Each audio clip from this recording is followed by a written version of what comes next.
My uncle was a really, really great man. He used to watch me from the tower playing football at Westway and make fun of how rubbish I was.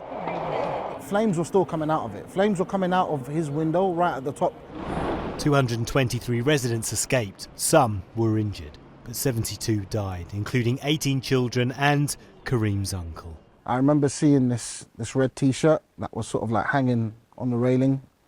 If I remember right, I think it was on the Methodist church, and it said something along the lines of, "To everyone on the 21st floor and above, sorry we couldn't get to you." The cause of the fire was a faulty fridge on the 4th floor. Now, the inquiry found the man in that flat did everything he was supposed to do. He turned off the electrics, he shut the front door, he compartmentalised the fire, which is what that building, designed in 1974, was meant to do in the case of a fire. However, on this occasion, it spread out of the window and up the outside of the building. Along something called cladding. Retrofitted in 2012, they were panels to make the building more energy efficient, but were also highly flammable, with a polyethylene core folded into a cassette shape. Phase 2 of the inquiry said this was the reason the fire spread so quickly, accelerating through 19 floors in just 20 minutes. That cassette shape failed European testing, but the makers, Arconic, gained a safety certificate using positive test results from another shape.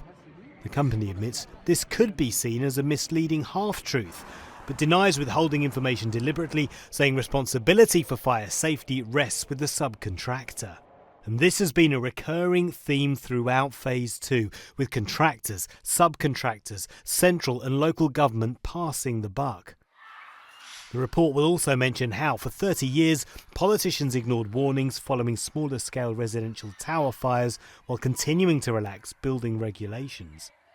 Now we should have, like you said, everything in black and white. The picture's been painted, the signatures need to be now put on the pictures and then off to the police. The Metropolitan Police are actively investigating potential charges of manslaughter, fraud and misconduct in public office involving dozens of people, but no trials are expected for at least 3 years. Meanwhile, 600,000 people are sleeping in potential death traps, still waiting for their cladding to be replaced following recommendations from the first report 5 years ago. But many think it's taking too long, and the $6.5 billion set aside by the government to pay for it is nowhere near enough.